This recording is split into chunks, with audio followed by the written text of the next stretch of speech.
चलिए अब आगे बढ़ते हैं हम लोग। अब इसके बाद आता है फैक्ट्स इन इशू। देखिए ये बहुत ही इंपॉर्टेंट टॉपिक है कॉन्सेप्ट के लिहाज से। पूरे भारतीय साक्ष्य अधिनियम में इसका एक्सप्रेशन आपको बार बार कहीं ना कहीं मिलता रहेगा, तो इसको अच्छे से समझिएगा। तो आज के इस लेक्चर में हम लोग जानेंगे सेक्शन 2 सबसेक्शन 1 क्लॉज जी, जो डील करता है फैक्ट्स इन इशू के ऊपर।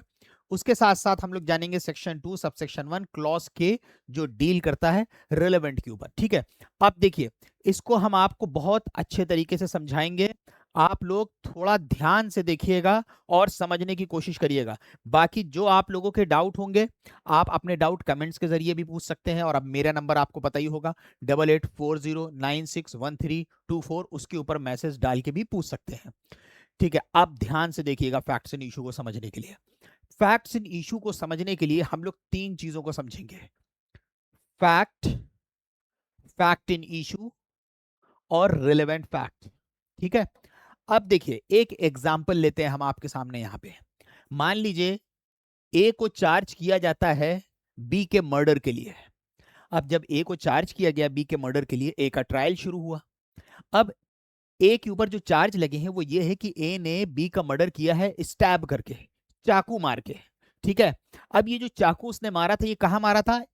एक पब्लिक पार्क था, वहां पे ए ने बी को चाकू मार के मार डाला।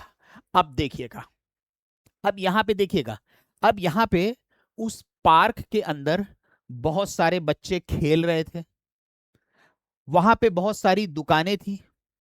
उसके साथ साथ ए जो है बी को चाकू मार रहा था।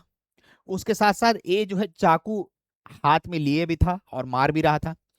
ए उसके बाद जब ऑफेंस हो गया वहां से भाग गया और लोग वहां पे चिल्ला रहे थे ए जब बी को मार रहा था। अब देखिए यहाँ पे ये सारी चीजें जो हैं, हम लोगों ने पढ़ा था कि फैक्ट का क्या मतलब होता है। फैक्ट को डिफाइन किया गया है section 2 subsection 1 clause F: anything और स्टेट ऑफ थिंग और relation of thing capable of being perceived by our senses.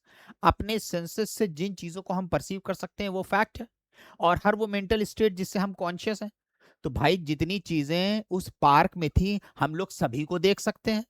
बच्चों का खेलना, दुकानों का होना, और भी बहुत सारी चीजें होंगी। वहां पे पेड़ लगा है, हल्की हल्की बारिश हो रही है और 3 बजा हुआ था। बहुत सारी चीजें अगर आप देखेंगे, कितनी चीजें ऐसी होंगी which are capable of being perceived by our senses, होंगे कि नहीं?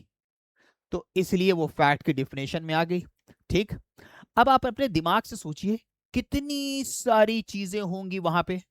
अगर हम लोग हर एक एक चीज को कोर्ट में ला के साबित करना शुरू करेंगे, ए का जुर्म साबित करने के लिए, तो जिंदगी खत्म हो जाएगी। इतने फैक्ट्स होंगे उस जगह पे।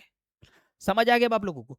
तो इसलिए हम लोगों ने क्या किया है, हम लोगों ने ये डिसाइड करा कि भाई ये सारे फैक्ट्स के अंदर बहुत सारे काम के हैं, बहुत सारे काम के हैं ही नहीं, बहुत सारे केस से रिलेटेड ही नहीं है। क्या करेंगे उनको साबित करके कोर्ट में? टाइम बर्बाद करना है। तो हम लोगों ने भारतीय साक्ष्य अधिनियम के अंदर यह डिसाइड करा कि हम लोग भारतीय साक्ष्य अधिनियम के अंदर दो चीजों को साबित करने के लिए सबूत देंगे। वो कौन कौन सी चीजें हैं? एक फैक्ट इन इशू को साबित करने के लिए और एक रिलेवेंट फैक्ट के लिए। अब आप पूछोगे सर ये कहां लिखा हुआ है? ये लिखा हुआ है सेक्शन 3 बीएसए के अंदर कि एविडेंस दिया जाएगा इन दोनों फैक्ट को साबित करने के लिए। क्योंकि अगर हम लोग हर फैक्ट को साबित करने बैठेंगे, पूरी जिंदगी खत्म हो जाएगी हमारी। समझ आ गया आप लोगों को? तो हम लोगों ने ये डिसाइड करा कि हम लोग फैक्ट इन इश्यू और रिलेवेंट फैक्ट को साबित करने के लिए एविडेंस देंगे। अब सवाल उठा कि भैया फैक्ट इन इश्यू है क्या? देखिए ये fact in issue section 2 subsection 1 clause जी के अंदर डिफाइन किया गया है। फैक्ट इन इशू, देखिए अगर ए ने बी को मारा है और ए का ट्रायल चल रहा है, तो आपको क्या लगता है कि कौन से फैक्ट इशू में होंगे? यही तो फैक्ट इशू में होगा कि क्या ए ने बी को मारा है जान से, क्या ए की नियत थी बी को जान से मारने की। भाई यही तो असल मुद्दा है। बच्चे खेल रहे थे, दुकान थी, इनसे क्या लेना देना है? हाँ कुछ फैक्ट्स रिलेटेड होंगे जो हम लोग रिलेवेंट फैक्ट में देखेंगे, लेकिन असल मुद्दा क्या है इस केस के अंदर जो साबित करा जाएगा? क्या ए ने बी को मारा है? क्या ए की नियत थी बी को मारने की? यही तो असल मुद्दा है ना। तो इसलिए इसको नाम दिया गया है फैक्ट इन इश्यू। समझ आ गया? तो फैक्ट एंड इशू क्या हुआ? फैक्ट इशू हुआ क्या ए ने बी की जान ली है, क्या ए ने बी की डेथ कॉज करी है। अब आप पूछोगे सर ये पता कैसे चलता है कि फैक्ट एंड इशू क्या है? अभी हम लोग उसको भी समझते हैं, ठीक है? अभी आते हैं हम लोग आगे। क्या ए ने बी की डेथ कॉज करी है? क्या ए की नियत थी बी की डेथ कॉज करना? भाई एक्शन और इंटेंशन दोनों चीजें मैटर करती है। अगर हमें मर्डर का केस साबित करना है तो दोनों चीजें आप साबित करोगे कि ए की नियत थी और उसके साथ साथ उसने बी को चाकू मारा भी। नियत होने से कोई सजा थोड़ी हो जाएगी। तो दोनों चीजें, तो यहाँ पे लिखा है ए ने बी की डेथ कॉज करी और ए की नियत थी डेथ कॉज करने की, तो यही तो असल में मुद्दा है फैक्ट्स एंड इशू। ठीक है, तो हमें क्या साबित करना है? हमें साबित करना है क्या ए ने बी को मारा है कि नहीं। अब यहां बच्चे खेल रहे थे, दुकान थी, बारिश हो रही थी, इस सब से कोई मतलब नहीं। ये साबित करो क्या ए ने बी को मारा है, क्या ए की नियत थी कि नहीं। जितने भी फैक्ट्स होंगे जिनसे ए का बी का मारना साबित हो रहा होगा, ए की नियत साबित हो रही होगी, उनका एविडेंस आप कोर्ट में दे सकते हो। Point number 1। अब आपने कहा ठीक है, समझ में आ गया। दूसरा हम लोगों को मिलता है रेलेवेंट फैक्ट। रेलेवेंट फैक्ट कहां पे डिफाइन है? रेलेवेंट फैक्ट डिफाइन है सेक्शन 2 सबसेक्शन 1 क्लॉज के अंदर। रेलेवेंट फैक्ट क्या होते हैं? अब देखिएगा, अब ए ने बी को मारा, फैक्ट एंड इशू तो हमें पता चल गया, क्या ए ने बी को मारा है।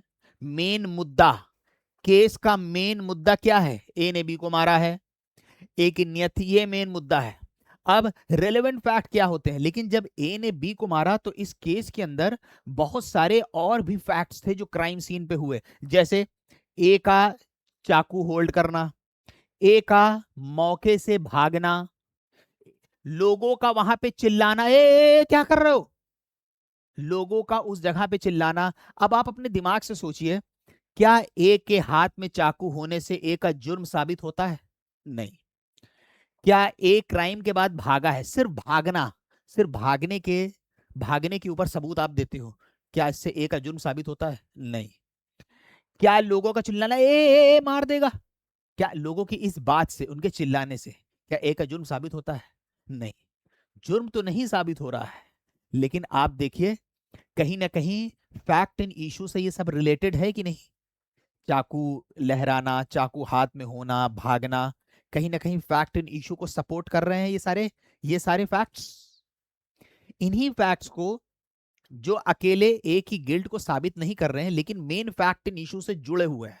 मेन फैक्ट इशू क्या है? ए ने बी को मारा है, लेकिन उसका चाकू लेना, चाकू पे खून लगा होना, वहां से भागना, लोगों को चिल्लाना, ये सारे रेलेवेंट फैक्ट हैं।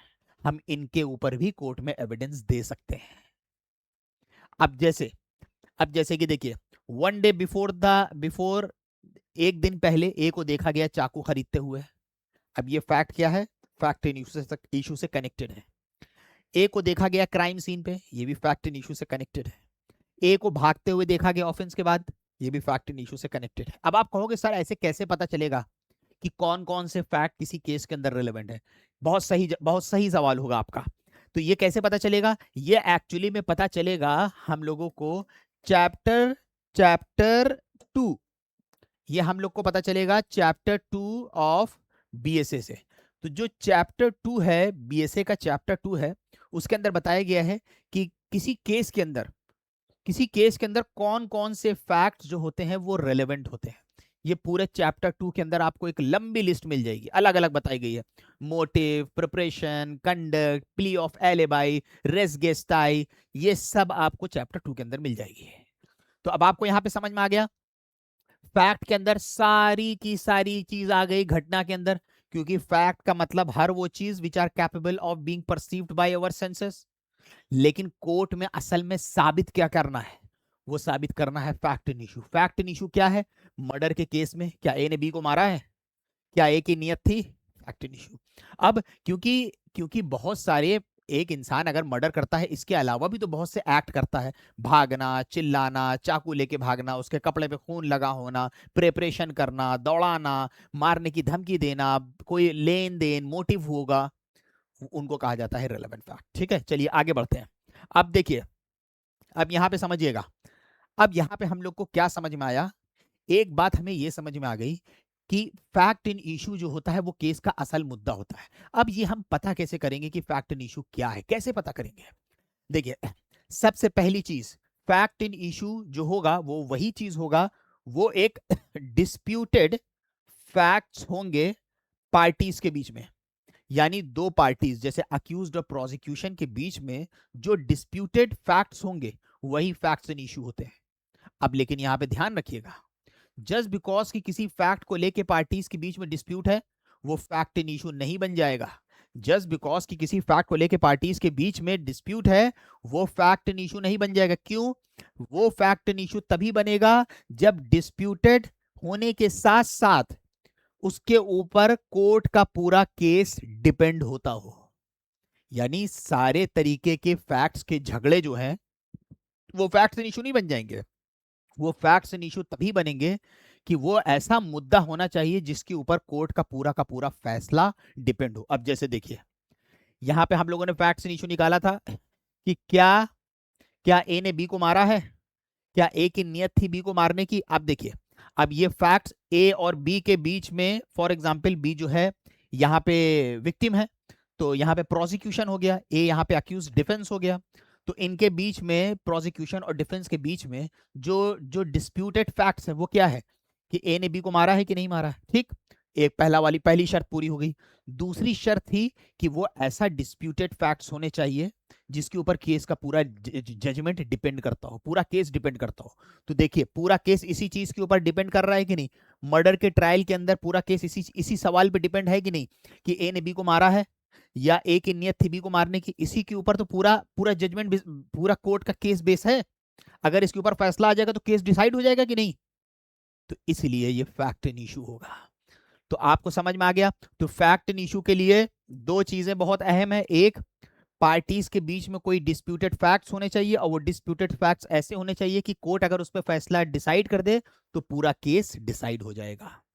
इनको हम लोग बोलते हैं फैक्ट इन इशू। अब दूसरा सवाल आपका कि सर कैसे पता चलेगा, कैसे हम लोग निकालेंगे हर केस के अंदर। मर्डर के लिए तो चलिए सर आपने बता दिया, और बहुत सारे ऑफेंसेस हैं, चोरी है, उसके अलावा सिविल के एक्शंस हम लोग कैसे निकालेंगे?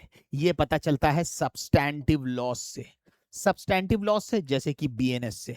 देखिए हर ऑफेंसेस को उनके अंदर एक डिफिनेशन दी गई है। आपको एक एग्जांपल देते हैं, जैसे मान लीजिए कि थेफ्ट है, चोरी की डिफिनेशन दी गई है। चोरी के अंदर बताया गया कि चोरी करने के लिए एक इंसान की डिसऑनेस्ट इंटेंशन होती है। डिसऑनेस्ट इंटेंशन से वो किसी मूवेबल प्रॉपर्टी को मूव करता है for the purpose of taking that property, बिना जिसके कब्जे में है उसकी कंसेंट है। तो अब मान लीजिए कि जो अक्यूज्ड है उसने कहा हाँ हमने ली प्रॉपर्टी, सब चीज एक्सेप्ट कर लिया, लेकिन उसने कहा मैंने बेईमानी की नियत से नहीं लिया। तो वो किस चीज को डिस्प्यूट कर रहा है? थेफ्ट की डिफिनेशन के अंदर वो ऑनेस्टली को डिस्प्यूट कर रहा है। तो ये जो डिसऑनेस्टली को डिस्प्यूट कर रहा है ये फैक्ट इन इशू बन जाएगा। समझ में आ गया? तो कहां से पता चलेंगे facts in issue? Substantive law से। दूसरा आपका तीसरा सवाल अब आपका कि सर फिर रिलेवेंट फैक्ट्स कहां से पता चलेंगे? रिलेवेंट फैक्ट्स आपको पता चलेंगे बीएसए से, भारतीय साक्ष्य अधिनियम से ही पता चलेंगे। लेकिन फैक्ट इन इशू भारतीय साक्ष्य अधिनियम से नहीं पता चलेंगे, सब्सटैंटिव लॉ से। और रिलेवेंट फैक्ट्स आपको पता चलेंगे आर फाउंड इन चैप्टर 2 ऑफ भारतीय साक्ष्य अधिनियम, जहां पे लिस्ट दी गई है कि कौन कौन से फैक्ट्स रिलेवेंट होंगे। ठीक है, अब आइए अब डिफिनेशन पढ़ेंगे, अब आपको डिफिनेशन समझ में आ जाएगी। देखिए क्या कह रहा है, फैक्ट इन इशू को कैसे डिफाइन कर रहा है। Section 2 subsection 1 clause ji fact in issue को डिफाइन कर रहा है कि फैक्ट इन इशू का मतलब होता है और ये इंक्लूड करता है ऐसे फैक्ट जिसमें से ईदर बाय इटसेल्फ और in connection with other facts the existence का, नॉन एग्जिस्टेंस का, नेचर और एक्सटेंट ऑफ एनी राइट, किसी इंसान के राइट मतलब किसी इंसान का अधिकार डिसाइड हो रहा हो, उसकी लाइबिलिटी डिसाइड हो रही हो, डिसेबिलिटी डिसाइड हो रही हो, जो किसी केस में एक पार्टी एजर्ट कर रही है और दूसरी डिनाई कर रही है। इन एनी सूट और प्रोसीडिंग नेसेसरली फॉलोस, यानी उसके बाद नेसेसरली फॉलोस, उस केस के अंदर पार्टी की राइट, लायबिलिटी और डिसेबिलिटी डिसाइड हो रही हो। जैसे फैक्ट इन इशू के अंदर एक जजमेंट से पूरा केस डिसाइड हो जाएगा, तो वही चीज को ये कह रहा है कि वो डिसाइड हो रही हो, इंसान की राइट हो रही हो। मान लीजिए सिविल का केस हो, राइट हो रही हो, लायबिलिटी हो, डिसेबिलिटी हो, ठीक है, उसके साथ साथ नेचर और एक्सटेंट हो राइट का। आइए आगे बढ़ते हैं। एक्सप्लेनेशन में बोला गया है जहां पे under the provision of the law for the time being in force relating to civil procedure, अगर कोर्ट जो है सीपीसी के अंदर जो इश्यूज फ्रेम करती है, अब जब कोर्ट इश्यूज फ्रेम करती है तो वो क्वेश्चन की तरह फ्रेम करती है, उसके अंदर जो फैक्चुअल पोजीशन एक्चुअली में होती है वही फैक्ट इन इशू होती है। ये हो गया। अब आगे सेक्शन 2 सबसेक्शन 1 क्लॉज के रिलेवेंट फैक्ट तो आपको समझ में आ ही गया है कि रिलेवेंट फैक्ट क्या होता है। ये कह रहा है a fact is set to relevant to another, कह रहा है एक फैक्ट दूसरे फैक्ट से रिलेवेंट होगा when it is connected with the other, अगर वो दूसरे फैक्ट से कनेक्टेड है। किस तरीके से? Any of the ways refer to in the provision of this अधिनियम, कह रहा है एक फैक्ट दूसरे फैक्ट से रिलेवेंट होगा कब? अगर वो एक फैक्ट दूसरे फैक्ट से इस तरह से जुड़ा है जैसा कि भारतीय साक्ष्य अधिनियम के अंदर चैप्टर 2 में दिया गया है। बाकी अब इसके बाद अब इसका सबसेक्शन 2 आ जाता है। अब इसका सबसेक्शन 2 आ जाता है, यानी ये जो हम लोग पढ़ रहे हैं सेक्शन सेक्शन 2 सबसेक्शन 2 आ गया इसका। अभी हम लोग पढ़ रहे थे सेक्शन 2 सबसेक्शन 1 जिसमें डेफिनेशन दी गई थी। सबसेक्शन 2 में बस इतना ही बोला गया है कि अगर कोई वर्ड्स और एक्सप्रेशन भारतीय साक्ष्य अधिनियम के अंदर इस्तेमाल हुए हैं, बहुत सारी चीजें भारतीय साक्ष्य अधिनियम के अंदर इस्तेमाल हुई हैं, डिजिटल रिकॉर्ड्स, इलेक्ट्रॉनिक रिकॉर्ड जो आईटी एक्ट के अंदर जो है डिफाइन करी गई, इन्वेस्टिगेशन का वर्ड बीएनएसएस के अंदर डिफाइन किया गया, मर्डर का वर्ड बीएनएस में डिफाइन किया गया पर बीएसए में नहीं डिफाइन किया गया। तो इस सबसेक्शन 2 में यही कह रहा है कि जो वर्ड्स बीएसए में नहीं डिफाइन किए गए हैं लेकिन यूज हुए हैं, तो जहां वो डिफाइन किए गए हैं, खास करके इन 3 लॉस की बात कर रहा है, तो ऐसे कोई वर्ड जो बीएसए में इस्तेमाल हुए हैं पर वो डिफाइन हुए हैं बीएनएसएस में, बीएनएस में और आईटी एक्ट में, तो जो मीनिंग वहां पे दी जा रही है वही मीनिंग यहां पे समझी जाएगी। ठीक है, चलिए अब आगे बढ़ते हैं।